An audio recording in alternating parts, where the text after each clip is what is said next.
ताणं नमो सिद्धाणं नमो आयर्याणं नमो वज्रायणं नमो लोये संवसाणं ईसो पञ्चनमुक्कारो सब्बपापप्पणासनं मङ्गलानं च संवेसिं फड्मङ्गहवै मङ्गलम् मङ्गलं भगवान् वीरो मङ्गलं गौतमप्रभु मङ्गलं स्थूलिभद्राद्यः जैनधर्मोऽस्तु मङ्गलम् सर्वारिष्टप्रणाशाय सर्वाभीष्टार्थदायिने सर्वलब्धिनिधानाय श्रीगौतमस्वामिने नमः। अज्ञानातिमिरान्धानां ज्ञानाञ्जनशलाकया नेत्रमुन्मीलितं येन तस्मै श्रीगुरवे नमः।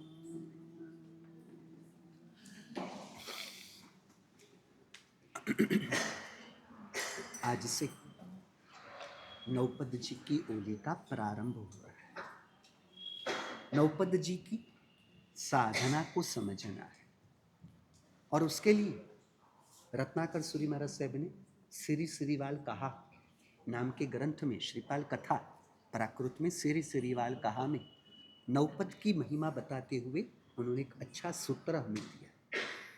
आलम्बनानि जैवीहु बहुपयाणि संति सत्थेसु तवीहु नौपैजाणम सुपहाणम बिनती जगगुरुणम। बहुत शब्द को अच्छी तरह से उन्होंने रखा है, शब्द की गहराई में जाना है। अनेक प्रकार के आलंबन शास्त्रों में बताए गए हैं।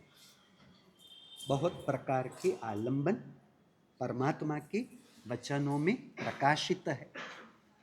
अब अनेक प्रकार के आलंबन यानी पजुषण महापर्व की आराधना हो, नौपद जी की आराधना हो, दीपावली कल्प की आराधना हो, ज्ञान पांचम हो, समझ, कार्तिक की पूनम की आराधना हो, चैत्री पूनम की आराधना हो, मौन 11 की आराधना हो, पोष दशमी की आराधना हो। अनेक प्रकार के आलंबन पूर्वाचार्यों ने शास्त्र में हमें बताया। अब इन सब आलंबनों में से कौन से आलंबन को मैं ग्रहण करूं, मैं धारण करूं, क्योंकि कौन सा श्रेष्ठ आलंबन है उस रूप से यहाँ पर किसी को प्रश्न हुआ तो उसके समाधान के रूप में बहुत अच्छा जवाब दिया। बात क्या चल रही है? अनेक प्रकार के आलंबन शास्त्र में बताए गए हैं, तो उन सब आलंबनों में यह आलंबन सबसे श्रेष्ठ है, ऐसा उत्तर नहीं दिया। आप समझ रहे हो क्या कहना चाहता हूं? अनेक प्रकार के आलंबन बताए गए, तो उन सब आलंबनों में यह आलंबन सबसे श्रेष्ठ है, ऐसी बात आनी चाहिए थी ना, ऐसी बात नहीं आई। उत्तरार्ध में पूरी अलग तरीके से रत्नाकर सूरी महाराज साहब ने बात वहां पर रखी। तवीहु नौपय जानम सुपहाणम बिनती जग गुरुणो। जगत गुरु ऐसे परमात्मा इसे सुप्रधान, प्रधान नहीं सुप्रधान के रूप में बताते हैं। किसे? तवीहु नौपय जानम। अब यहां पर महत्वपूर्ण बात रखी, नौपद का ध्यान वह प्रधान नहीं सुप्रधान है, ऐसा किसने बताया? जगत गुरु, ऐसे परमात्मा ने बताया। यानी नौपद का आलंबन वह सुप्रधान आलंबन है, ऐसा उत्तर आना चाहिए था ना, ऐसा उत्तर नहीं दिया। उत्तरार्ध में क्या कह दिया कि नौपद का आलंबन तो श्रेष्ठ है, वो नहीं कहना हमें, तो उससे भी आगे की बात है। खाना खा लिया? अरे भैया पच भी गया। प्रश्न क्या पूछ रहा हूं मैं? खाना खा लिया? तो हाँ खा लिया, वो क्या जवाब दूं? हम तो उससे भी आगे की स्थिति में हैं कि खाना खा भी लिया है और वो पाचन भी हो गया है, आगे की बात करो। उसी प्रकार नौपद का आलंबन वह सुप्रधान है, यह क्या बताएं हम? नौपद का ध्यान वह सुप्रधान है, ऐसा परमात्मा बताते हैं।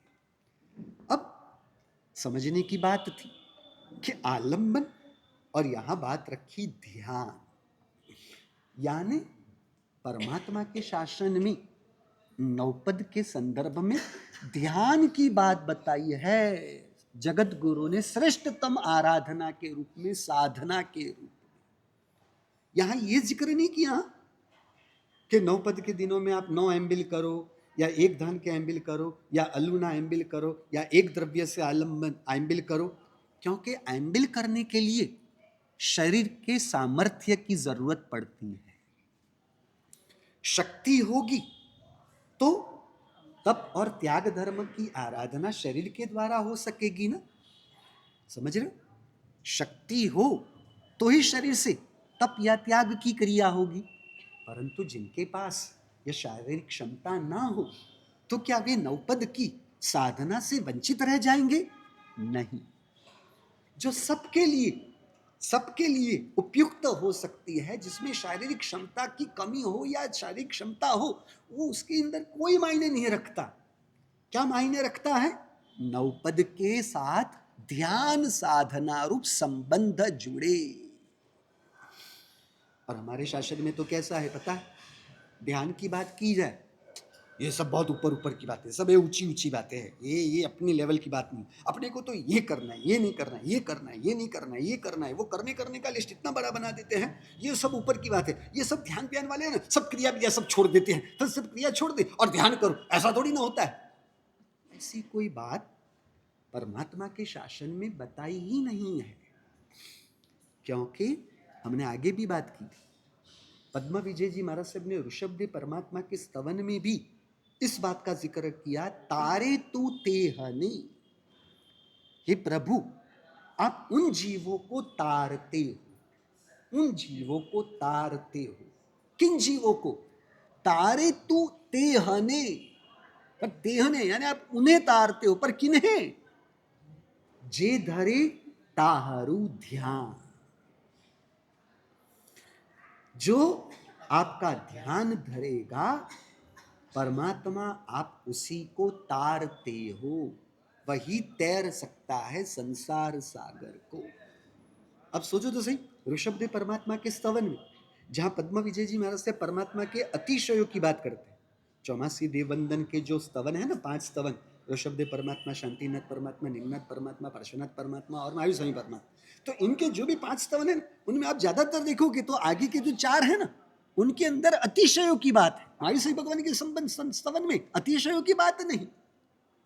वहां पर परमात्मा का आलम्बन किस लेवल से लिया जाए, वो बात महावीर स्वामी भगवान के स्तवन में बताई गई है।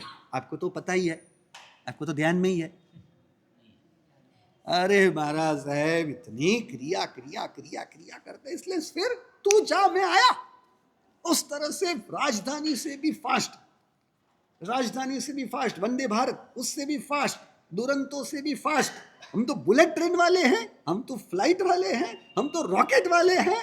बस देववंदन चालू किया नहीं, कब पूरा होता है उसकी आतुरता से राह देखते हैं। क्योंकि क्या होता है, हर 4 महीने पर ये 84 देववंदन, अभी इच्छा हो ना हो, पसंद हो ना हो, हाँ करना तो पड़ेगा ही, देववंदन करना तो पड़ेगा, क्योंकि देववंदन है, भगवान के वंदन है। इसलिए वो जो हमारी भूमिका होनी चाहिए थी ना इन सब चीजों के लिए, वह भूमिका ही नहीं। हम ज्ञानी के वचनों को भी भगाते हुए आगे जा रहे हैं। हम ज्ञानी के वचनों के आशयों तक अपने आप को ले जाने का प्रयास ही नहीं करते। नवकार्षी करेंगे 100 साल का नरक का दुख कट जाएगा, ये करेंगे पौरसी करेंगे तो 1000 साल का दुख घट जाएगा। ये क्या है? आप जिस प्रकार से कर रहे हो, क्या उस प्रकार से इस प्रकार का परिणाम होना है, फल होना है? देखो तो सही, मैंने आपको परसों बात नहीं की थी, ज्ञानियों का आशय तो देखो, जो इस प्रकार से फल से प्रभावित होते हुए या प्रलोभित होते हुए जुड़ते हैं, उनको ये फल होता ही नहीं, ऐसा तो नहीं कह सकते।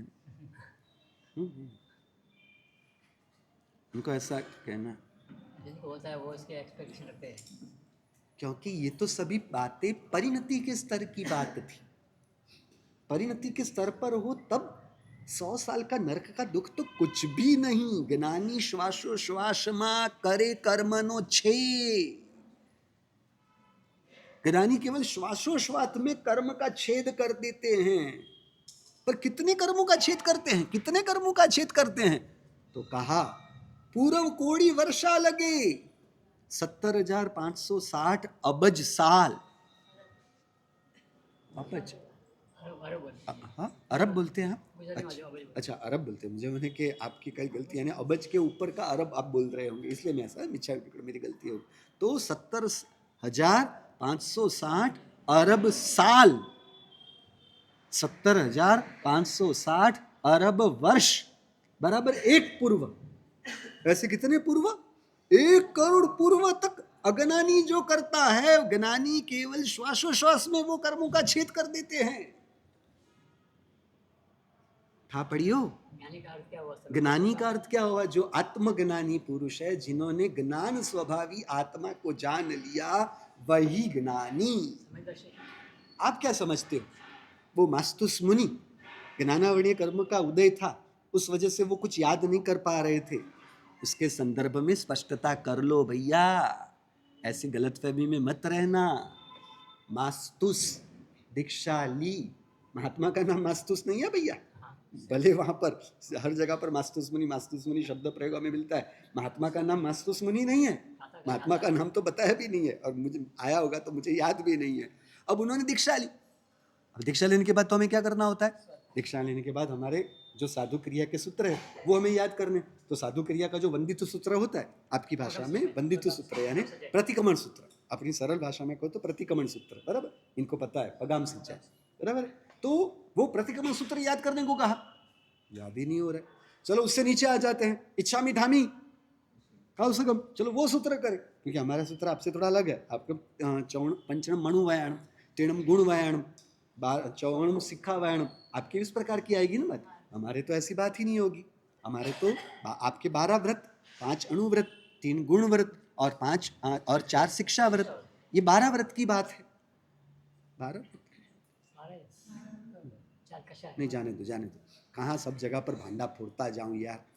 क्या आता है 14 के दिन को समकित मूल बार व्रत।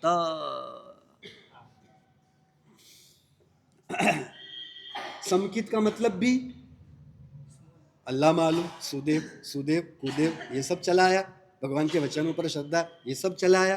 और फिर जब 12 व्रत की बात आई तब वो समकित का मूल तो गायब ही हो जाता है। वो समकित का मूल और उसके साथ 12 व्रत का मतलब क्या होता है नरपत जी? कोई ठा है? ठा है तो आप भगवान पर श्रद्धा है, उस श्रद्धा के साथ हम व्रत लेते हैं, ऐसे थोड़ी ना। कोई समकित मूल 12 व्रत, मूल यानी मूल है, मूल है यानी पेड़ का मूल है। और ये जो 12 जड़े हैं और ये जो 12 व्रत है वो उसकी टहनियां हैं, शाखाएं हैं। एक शाखा दूसरी शाखा के साथ कनेक्टेड हो या ना हो, परंतु एक छोटा सा पत्ता भी है ना, वो पत्ता भी जड़ के साथ कनेक्टेड है, जुड़ा हुआ है। क्योंकि जो भी कोई हम खाद देते हैं, पानी देते हैं या धूप वगैरह, वो किसे पुष्ट करता है? वो जड़ों को मजबूत करने से सब जगह पर वो पहुंचता है। उसी प्रकार सम्यक दर्शन उसके मूल में ही हो और फिर श्रावकपना बनता है, तो ये श्रावकपना हुआ। परंतु वर्तमान में होता क्या है? बस ये नियम लेना, ये नियम लेना, ये नियम लेना, ये नियम, पहला अणुव्रत है उसका ये, दूसरा अणुव्रत है इसका ये नियम, तीसरा अणुव्रत है इसका ये नियम, चौथा अणुव्रत है मैं परस्तरी, ये वगैरह वगैरह। ये सब नहीं है उसका मतलब। उसकी गहराई में जाने की जरूरत है। क्यों? समकित मूल की बात रखी गई है। अपने मूल पर आ जाए तो हमारा प्रतिक्रमण सूत्र, क्या बात चल रही है? हाँ, तो मास्तुस मुनि, अब मास्तुस मुनि को इच्छामि ठामी कौसग वो याद करने को कहा, तो उससे भी साधुपने के आचार को वो समझ जाएंगे, वो भी याद नहीं हो रहा है।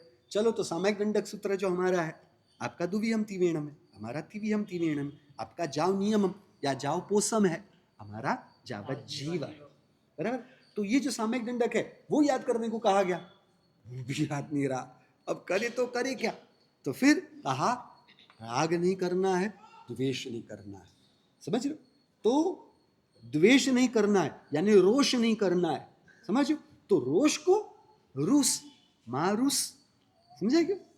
मारुस और तुष यानी खुश नहीं हो जाना है, यानी राग नहीं करना है, इसलिए कहा मारुस मातुष। मारुष यानी राग नहीं करना, द्वेष नहीं करना। ये याद करने के लिए काम कहा गया, इतना याद करने के लिए, यानी 4 शब्द और 6 अक्षर, इससे तो अधिक कुछ है नहीं। मारुष मातुष मारुष मातुष मारुष मातुष मातुष मातुष मातुष मातुष मास्तुष हो जाता था। और ऐसी मेहनत 12 वर्षों तक चल रही है। इतना भी याद नहीं रहा। दूसरे महात्मा कहते हैं ओ मास्तुष मुनि, मास्तुष नहीं है, मारुष मातुष। 12 वर्ष होने के बाद छोटे से बाल मुनि हो, वो भी उनको टोकते हैं सबके बीच में। ओह गलती हो गई, अच्छा आपने मुझे बता दिया, अच्छा क्या। ये क्या था? ज्ञानावर्णीय कर्म का उदय था। ज्ञानावर्णीय कर्म के उदय से उन्हें मारुष और मातुष ये 6 अक्षर भी याद करना नहीं हो पा रहा था। परंतु है भाव साधुपने के गुणस्थानक में, 6ठे 7वें गुणस्थानक में है। ज्ञान स्वभावी ज्ञान स्वरूपी आत्मा को जिन्होंने अपने ज्ञान स्वभाव से जाना है, यह है भाव साधुपने का गुणस्थानक। अब ज्ञान स्वभावी आत्मा को अपने ज्ञान गुण से जान लिया। अब ज्ञान स्वभावी आत्मा को अपने ज्ञान गुण से जान लिया, अब इसके ऊपर और जानना क्या है? क्योंकि ये सब जो कुछ भी जानने की प्रक्रिया बाहर में हो रही है वो ज्ञान स्वभावी आत्मा तक पहुंचने के लिए ही तो है, बराबर है? नहीं, उसके लिए नहीं, वो तो आपके वो संकेत ग्रुप वाले की प्रभावना है ना, कौन बनेगा करोड़पति, उसके लिए है ना। इतनी गाथा इतनी गाथा इतनी गाथा, कैसी गाथा वो नहीं, इतनी गाथा वो महत्वपूर्ण है। आपने कैसी की गाथा वो मायने नहीं रखता, समझो। आगे पाठ पीछे सपाट, बराबर है। और माँ जी ये बीच में जगह करने वास्ते छड़ियो, करने वास्ते छोड़ी जगह, आ जाओ। अब 9 दिन ही है, हाँ चिंता मत करो, कुर्सी है, कुर्सी पर बैठना है, नहीं बराबर, आगे आ जाओ, वहां पर जगह है। 9 दिन के बाद सबको छुट्टी है, चिंता मत करो। हाँ क्यों, क्या हुआ? पहले कंटिन्यू रहेगा क्या? पहले वाला कंटिन्यू रहेगा। हाँ पहले वाला अपने भाव से कंटिन्यू। भावे भावना भाविये, भावे दीजिए दान, भावे जिन वर पूजिए, भावे केवल ज्ञान। अपने भाव से सब करेंगे, बराबर है। अब अपने आगे चलते हैं। तो यहाँ पर ज्ञान स्वभावी आत्मा को तो जाना है, ज्ञान स्वभावी आत्मा को तो जानते हैं, तो क्या ज्ञानावर्णीय कर्म का उदय है? तो समझना पड़ेगा ज्ञानावर्णीय कर्म के उदय के 2 प्रकार है। एक व्यवहार से ज्ञानावर्णीय कर्म का उदय, यानी एक व्यवहार से ज्ञानावर्णीय कर्म है, और एक निश्चय से ज्ञानावरण कर्म है। कोई शास्त्र में इसका संदर्भ हमें नहीं मिलता है। तो जो शब्दात्मक रूप द्रव्य ज्ञान है, व्यवहार ज्ञान है, समझ, जो चिंतन मनन रूप जो व्यवहार ज्ञान है, वो ज्ञान हम ग्रहण न कर सके तो कहेंगे इसे द्रव्य ज्ञानावरणीय व्यवहार ज्ञानावरणीय कर्म का उदय है, जिससे ज्ञान नहीं प्राप्त हो पा रहा है। परंतु जिन्होंने अपने ज्ञान स्वभावी आत्मा को जाना, किससे जाना? अपने ज्ञान गुण से ही अपने ज्ञान स्वरूप स्वभावी ज्ञान स्वरूपी आत्मा को जाना, तो यहां पर भाव ज्ञानावरणीय निश्चय ज्ञानावरणीय कर्म का क्षयोपशम उपस्थित है। मास्तुस मुनि जी को द्रव्य ज्ञानावरणीय कर्म का उदय है, ना कि भाव ज्ञानावरणीय कर्म का उदय। तो समझ रहे हो, व्यवहार ज्ञानावरणीय कर्म का उदय है, निश्चय ज्ञानावरणीय कर्म का उदय नहीं। परंतु ज्ञान स्वभावी ज्ञान स्वरूपी आत्मा को अपने ज्ञान स्वभाव से जाना, बराबर। तो फिर बताओ तो सही, वो बोल नहीं पाएंगे, क्योंकि वो बोल के शब्दों की जो रचनाएं हैं, शब्दों की जो यानी रखनी है बात, वो उनसे नहीं हो पाएगी। क्यों? क्योंकि द्रव्य ज्ञानावरणीय कर्म का उदय चल रहा है। परंतु अपनी आत्मा को पूर्ण रूप से जान रहे, इसलिए क्या होता है पता है? इसलिए क्या होता है, मारुष और मातुष वो याद नहीं रहेगा, क्योंकि द्रव्य ज्ञानावरणीय कर्म का उदय चल रहा है। परंतु ज्ञान स्वभावी आत्मा की बात कोई ज्ञानी पुरुष करते हो, तो ज्ञानी पुरुष जो आत्मा के संदर्भ में बात बताते हो कि आत्मा ऐसी है, तब उनकी अनुभूति वहां दस्तखत देती है कि हाँ आप जो कह रहे हो बराबर है, ये बात बराबर है, क्योंकि वैसा ही हम अनुभव कर रहे हैं और अनुभव से जान रहे हैं। कुछ बात समझ में आ रही है या ऊपर से गई, पकड़ में आ रही है? इसलिए खुद को बोलने की बात होगी, इसलिए हमने आगे बात की थी। 3 प्रकार की क्रियाएं, पढ़ना अलग प्रकार की क्षमता है, पढ़ने की क्षमता सब में नहीं, बराबर है। पढ़ने की क्षमता हो जाने के बाद दूसरों को पढ़ाने की बात हो तो वो क्षमता, वो स्किल अलग प्रकार की है।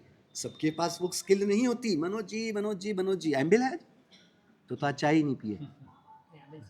हाँ, चल रही है। ओली चल रही है तो फिर वो ओली का आराम यहाँ करना है, ऐसा तो मत करो। तो फिर आप उनसे बड़े हो ना, तो फिर ये रखा है नहीं। देखो चरौली की डंडी कितनी मजबूत रखी है, साध्वी जी के डंडे से भी मजबूत है। हाँ, कितना भी लगाओ कुछ होने वाला नहीं डंडी को, बराबर है ना। डंडी क्या, चलो आगे चलते हैं। तो पढ़ाना वह दूसरे प्रकार की क्षमता है। और तीसरी क्षमता है, पढ़ना पढ़ाने के ऊपर है, लोक भोग्य भाषा में व्याख्यान रूप लोगों के पास वो बात रखनी, लोगों की भूमिका के समझ के अनुसार उनको समझ आए, उनको उपयोगी बने, उनकी भूमिका के अनुसार उस प्रकार से बात रखनी। ये तीसरी प्रकार की क्षमता है। तीनों क्षमता अलग अलग प्रकार की है, परंतु ये तीनों क्षमता निर्भर है द्रव्य ज्ञानावरणीय कर्म के ऊपर।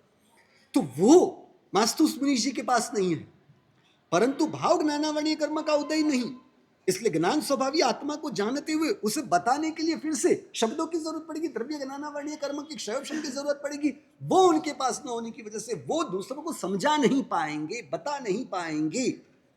इतनी बात समझ में आई। दूसरी बात, भाव ज्ञानावरणीय कर्म से क्या जाना, किसे जाना?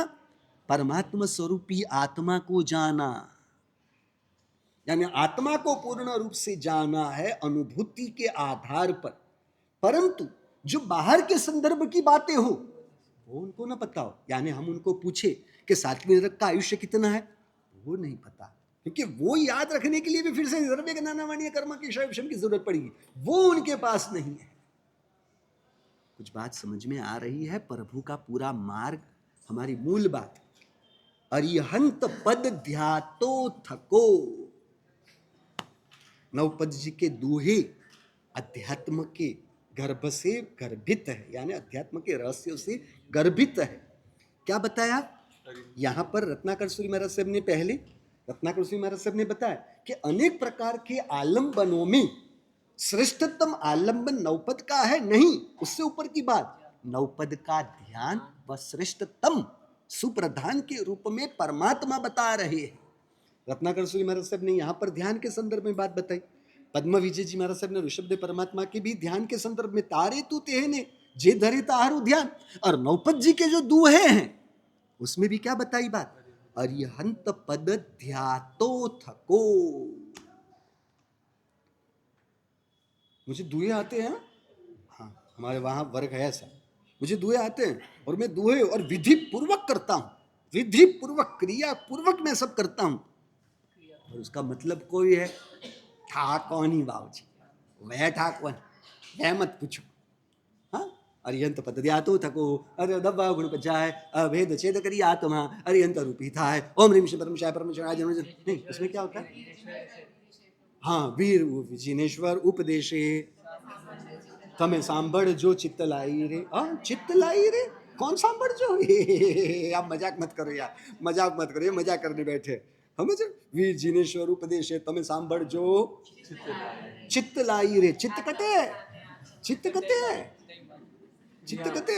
हमारे भक्ति योगाचार्य यशोई जी महाराज साहब है ना, वो जो वासुदेव जी भगवान का स्तवन है उसमें भक्ति योगाचार्य महाराज साहब कहते हैं, वो जो है ना, स्वामी तुम्हें कहीं कामण कीधु चितड़ू अमारू चोरी लीधु। तो भक्ति योगाचार्य महाराज साहब ने कहा आपके घर की गोचरी के प्रभाव से कि ये मोहपति यशोविजय जी महाराज साहब कितने कितने कमजोर है।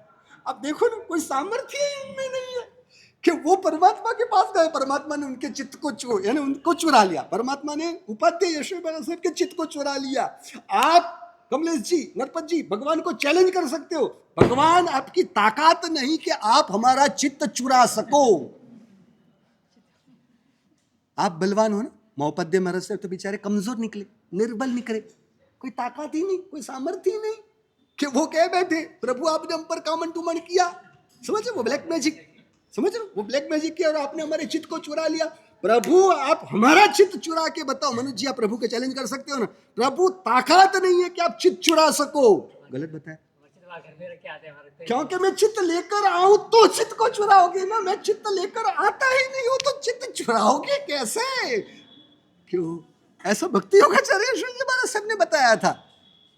आप लोग हो या मजबूत, आप क्या वही बात कर रहे थे ना તમે સાંભળજો चित्त लाई रे, पर चित्त कटे घर में रखने आए हो है। देखो वो जो बहन जी है मनोचित करने है, मनोचित बच्चे में है। ये महिलाओं का तो समझ में ही नहीं आता। पहले क्या होता है, पढ़ाई का बहाना होता है, फिर आगे जाके घर का काम कराने का बहाना, फिर नई नई शादी हुई है, तुम्हारा साहब घर में देना पड़ता है, ध्यान देना पड़ता है। फिर थोड़ा आगे हुए तो वो पप्पू आ गया, महाराज साहब वो पप्पू का ध्यान कौन रखेगा, पप्पू का ध्यान तो मुझे ही रखना पड़ेगा, सुबह नाश्ता हमें ही बनाना पड़ेगा, वो तो धन्यवाद देना पड़ेगा। पूरे संसार की जिम्मेदारी आपके सिर पर ही है। आप ना हो तो संसार कैसे चलेगा, बराबर है ना। संभाल के रहो, अभी नवपद के यानी नवरात्रि के दिन पूरे नहीं हुए, माता जी को खुश रखना। हाँ, माता जी प्रकोपित हुए तो गए काम से। ये सूरजमल जी भले यहाँ पर कितना भी अपना बल बताते हो, परंतु घर पे आपकी मम्मी के सामने कुछ चलता है? मनोज जी, आपकी मम्मी के सामने सूरजमल जी का कुछ चलना है? हाँ देखो, वो भी कह रहे हैं कुछ नहीं चलता इनके सामने, तो तौबा तौबा तौबा। क्यों? मैंने कुछ ज्यादा बताया? कुछ ज्यादा तो नहीं बताया ना। देखो ना, अभी भी काले बाल है, मैं अत्याचार करने में अभी भी जवान हूँ। बाल भले सफेद हो गए परंतु सामर्थ्य तो मुझ में अभी भी वो काले बाल जैसा ही है। देखो झूठ कर। हाँ अच्छा, कानपुर में हड़ताल है। ये मुझे नरपत जी, अनिल जी, ये नरपत जी मुझे गिनाने आए के बाद से 5 भाई है। मैंने कहा ये 5 में एक तो कानपुर के हड़ताल वाले हैं। अब वो कानपुर वाले हड़ताल वालों की गिनती में लेकर आप मुझे 5 गिनाने बैठे हो कि मेरे साथ 5 हो गए। कानपुर में हड़ताल सुनाई दिया? नहीं दिया ना। हाँ तो चिंता नहीं, तो अच्छो है, बहुत अच्छा रहता है। कम सुनाई देता है, अच्छा रहता है, पर वो कम सुनाई देता है उसकी पीड़ा भी बहुत रहती है। कुछ सुनाई नहीं देता है, क्या सुनना है, आत्मा की आवाज सुन लो, इससे ऊपर क्या सुनना है। ध्यान का मतलब क्या है, क्यों हर जगह पर ध्यान की बात रखी गई है?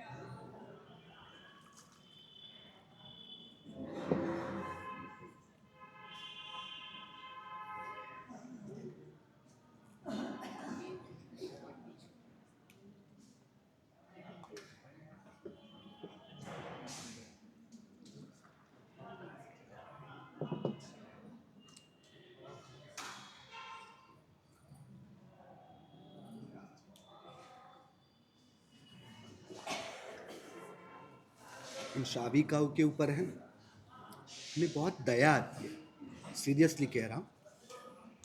अभी बात 4 दिन पहले की बात है, एक बहन जी आए होंगे यहाँ पर, अपने 2 बच्चों को लेकर हमें वंदन करने के लिए आए। क्या भाव रहता है, बच्चों में गुरु वंदन के संस्कार पढ़ने चाहिए, बराबर।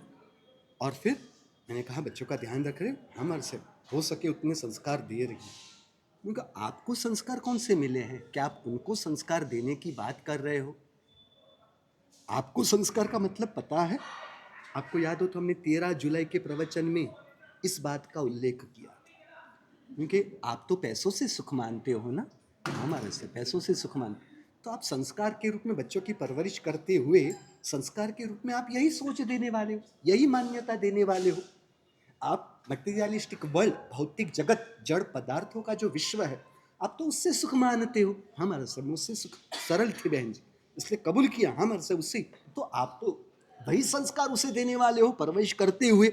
आप अहंकार की पुष्टि से सुख मानते हो, आप राग की पुष्टि से सुख मानते हो, मैं जड़ को भुगत सकता हूं, ये मानना आपका ही विपरीत रूप से चल रहा है। तो आप बच्चों को संस्कार क्या दोगी? यानी बच्चों को संस्कार देने हैं तो वो संस्कार के नाम पर केवल शुभ आचार का संस्कार और उससे ज्यादा से ज्यादा शुभ विचारों के संस्कार, इसी में आपके संस्कार की दुनिया पूरी हो जाती है।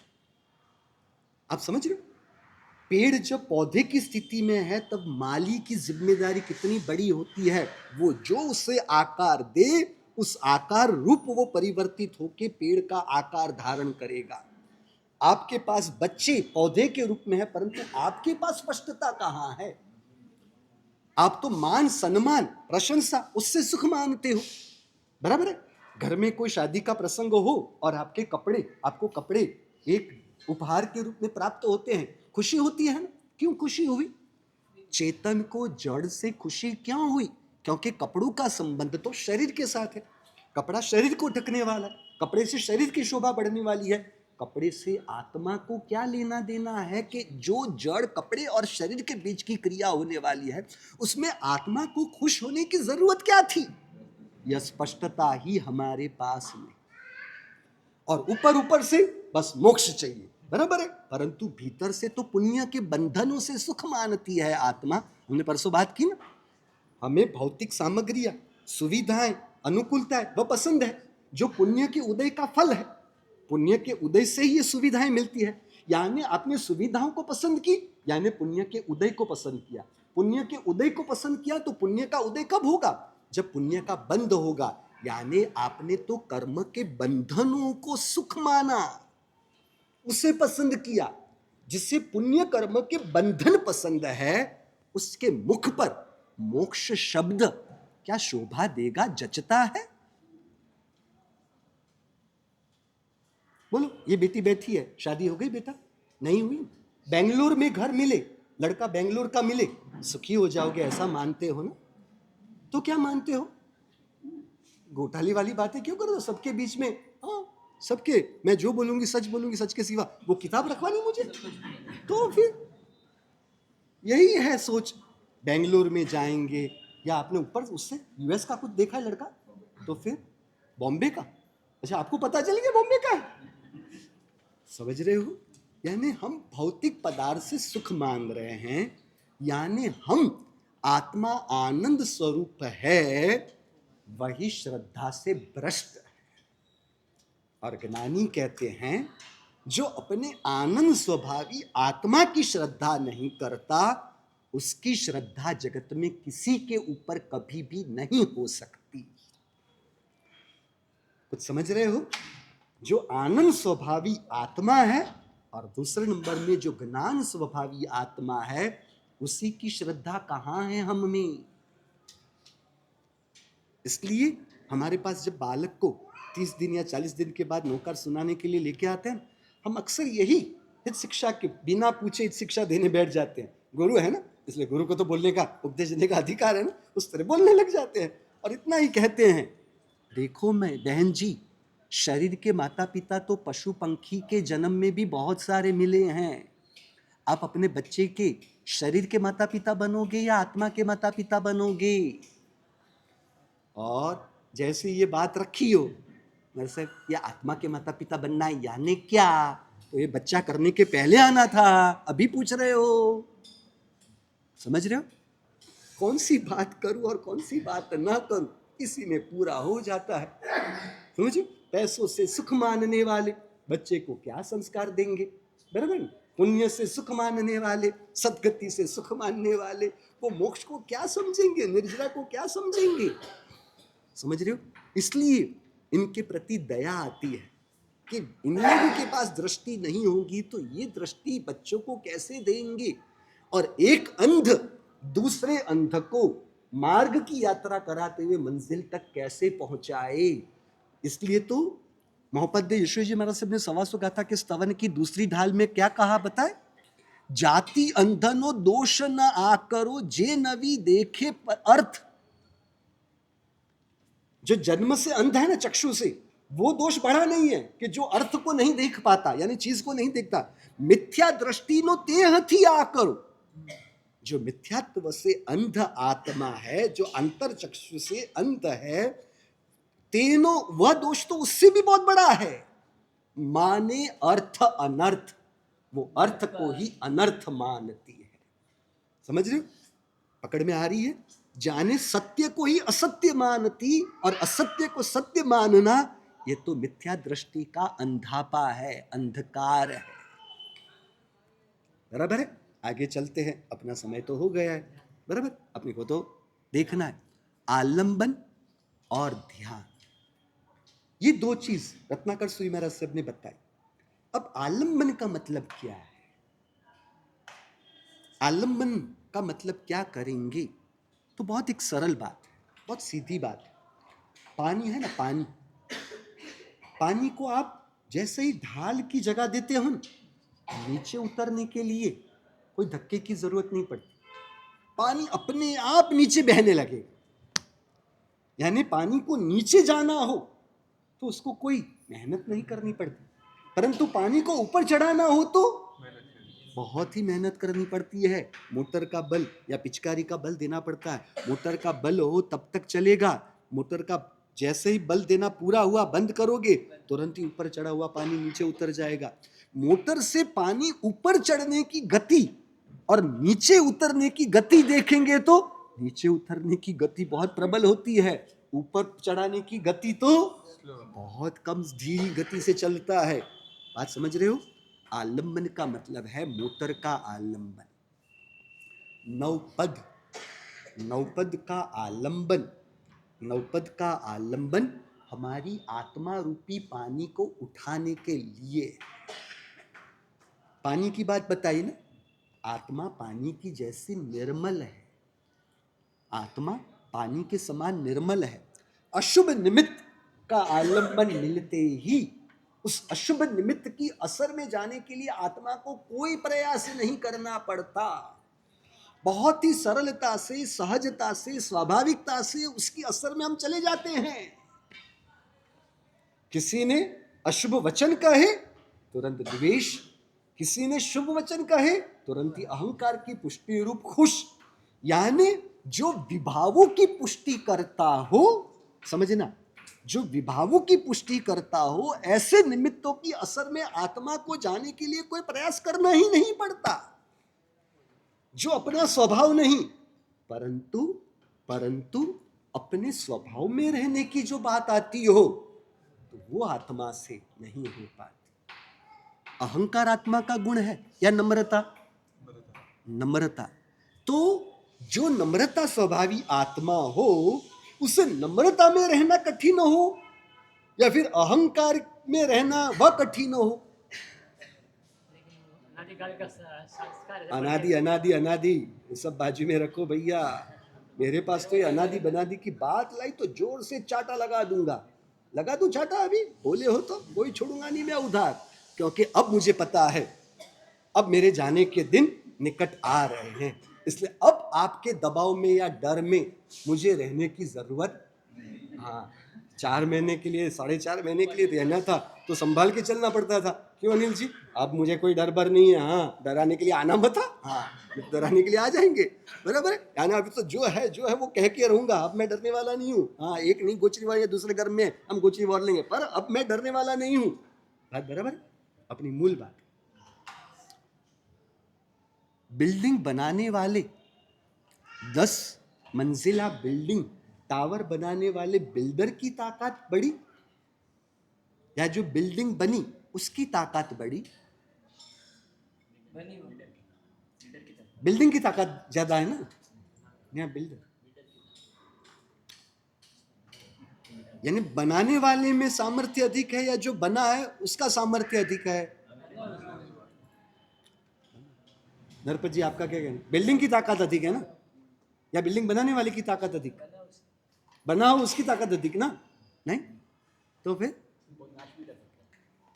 बिल्डिंग स्वयंभू बनी नहीं है, बनाने वाले ने अपने सामर्थ्य का योगदान दिया तब बिल्डिंग बनी है।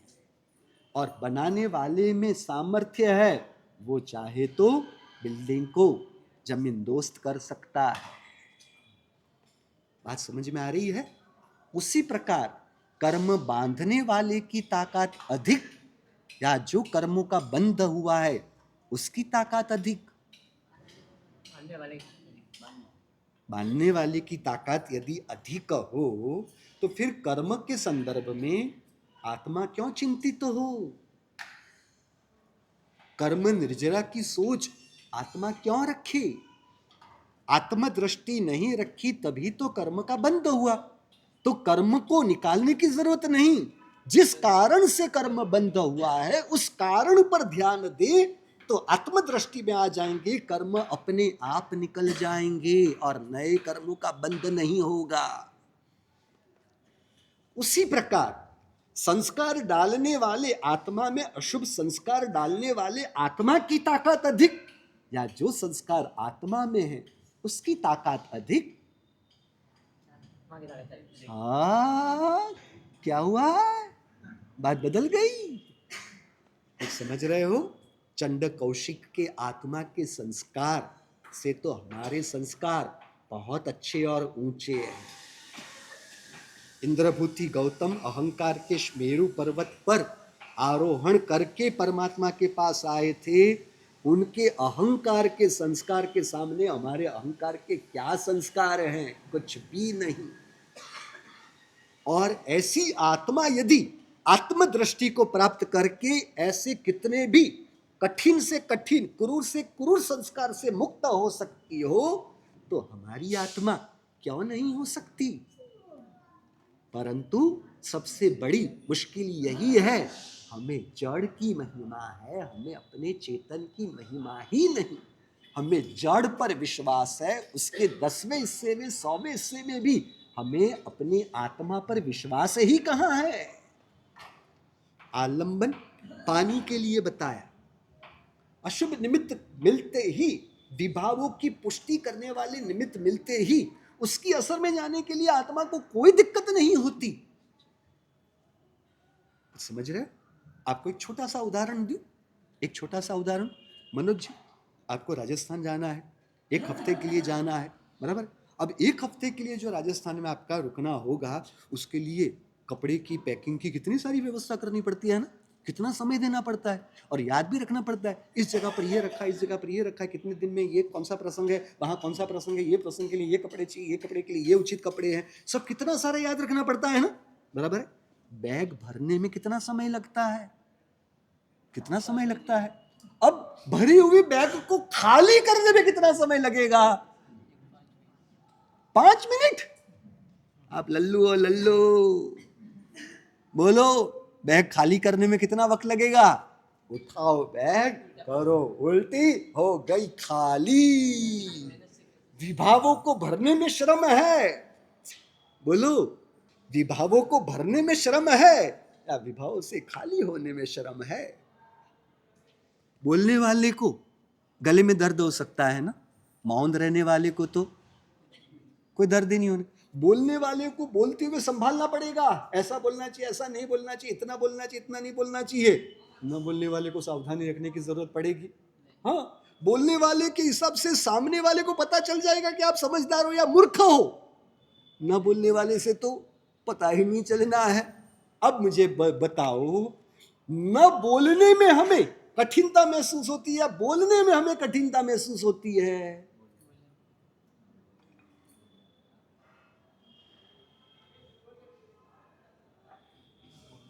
ना बोलने में तकलीफ होगी, अरे बोलना तो आत्मा का स्वभाव है ही नहीं, तो उस तरह से भी देखा जाए तो आत्मा को क्यों कठिन पड़ेगा।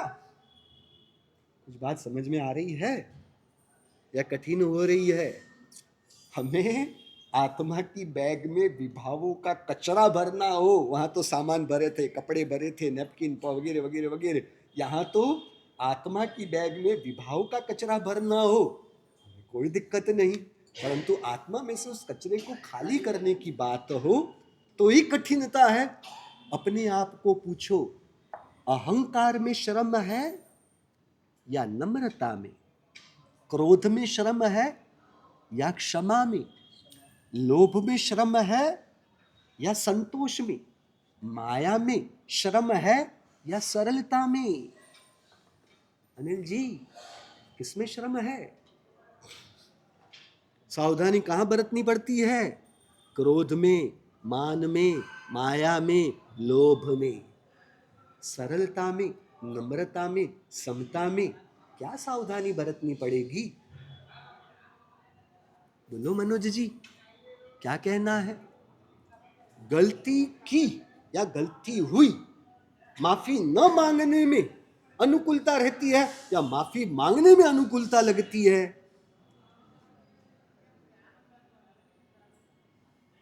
हम तय कर लेते हैं, मैंने तो इतनी गलती की, सामने वाले ने कितना किया, इतना थोड़ी ना होता है। अरे ये मापदंड कौन नहीं करता है। मुझे तो कई बार ऐसा लगता है कि ये कोर्ट वगैरह में जो न्यायाधीश के रूप में जज रखे गए, उन जजों की जरूरत ही नहीं है, आप ही सब जज हो, आप ही सब तय कर लेते हो, है ना। विरल जी कौन तय करता है, कौन करता है। विरल जी ने इतना कहा, पापा ने उसके सामने कितना कहा, तो कितना कहना चाहिए? वो पापा को पहले विरल को पूछ के बाद में कहना चाहिए ना।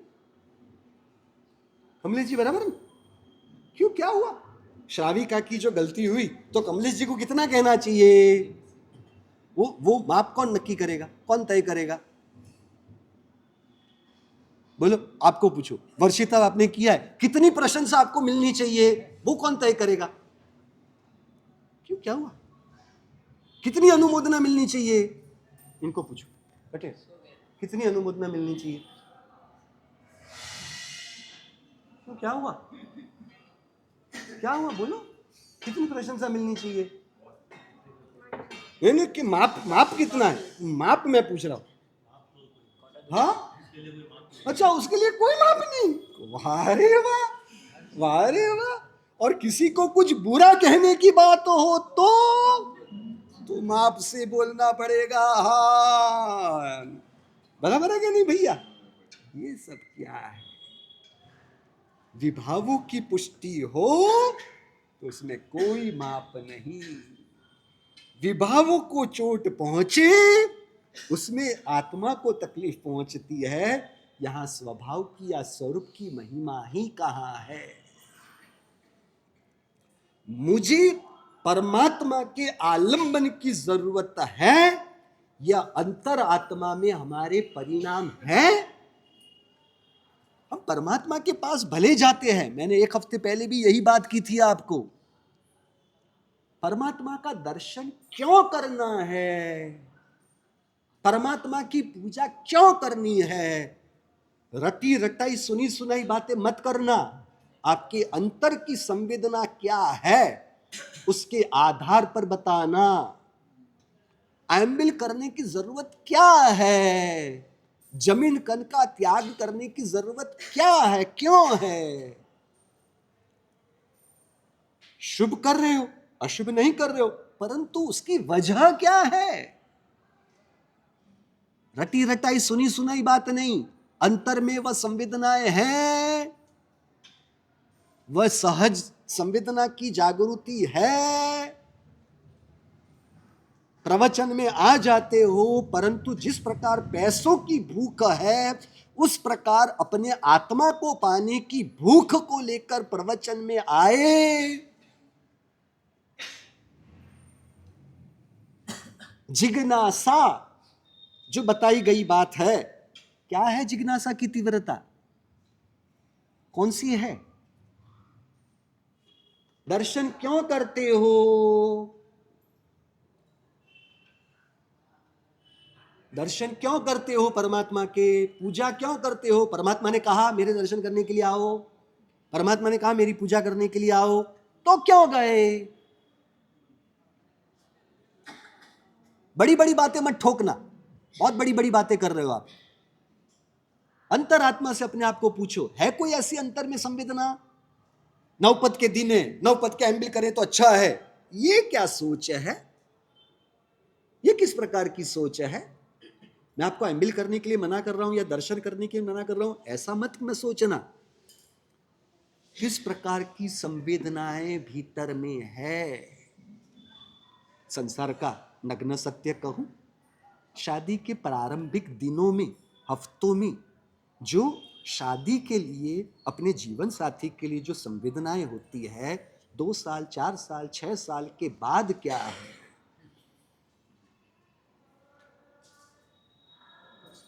क्या है? मैं उल्टे अर्थ में कह रहा हूं, ऐसा मत समझना। पहले उनका जितना महत्व था, उनके प्रति जो आदर बहुमान भाव था, उनके प्रति जो निस्वार्थ प्रेम था, वही परिणाम अभी भी वैसे के वैसे ही है? या बच्चे हो गए, बच्चे की जिम्मेदारी, घर की जिम्मेदारी, सास ससुर या आपके माता पिता की जिम्मेदारी, व्यापार की जिम्मेदारी, एक रूटीन रूप शादीशुदा जीवन चल रहा है।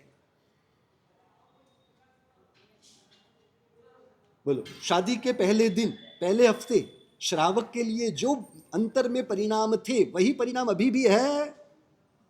ऊपर चढ़े वहीं पर टिके या नीचे उतरे?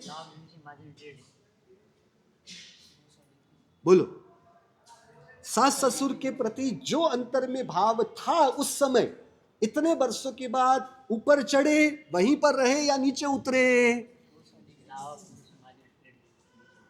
मनोज जी, पैसे के लिए जो भाव था ना, उसमें कहीं कमी नहीं आई। समझ रहे हो? अहंकार की पुष्टि के लिए जो भूख थी ना, उसमें कोई परिवर्तन नहीं आया।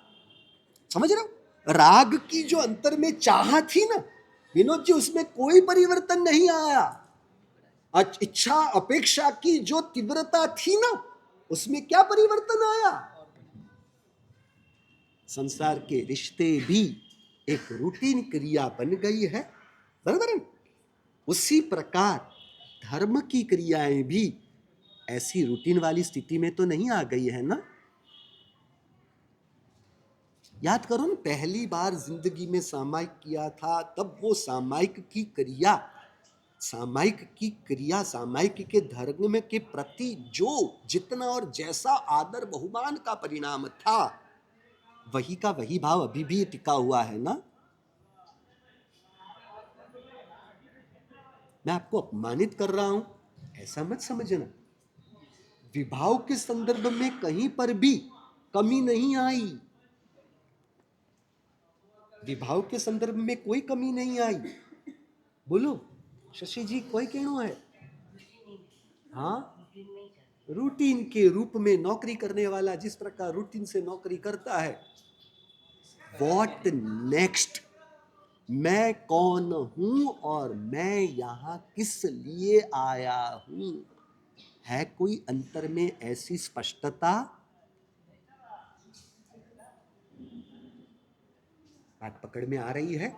तो परमात्मा का आलंबन या एम्बिल का आलंबन या प्रवचन का आलंबन या सामायिक का आलंबन लेकर क्या करना है? क्यों आलंबन लेना है बताओ? आत्मा के लिए। क्या आत्मा के लिए?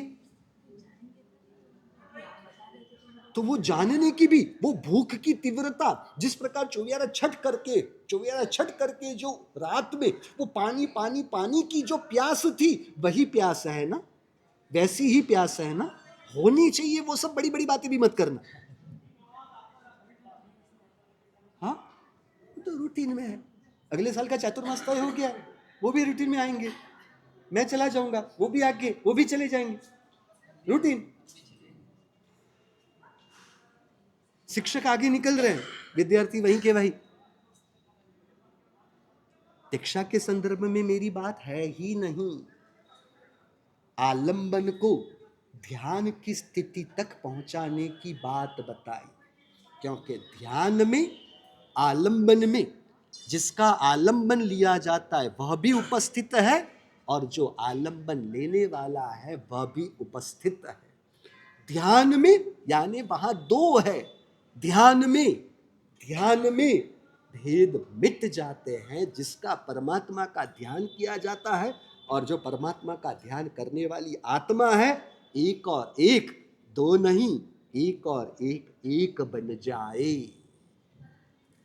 इस प्रकार ध्यान की स्थिति तक नौपद को पहुंचाने की बात है। किस प्रकार इस नौपद की यात्रा में आगे बढ़ी, फिर मिलते हैं कल। आज के लिए इतना ही। छिन्नाग्ना गुरु कहा गया तो मुझे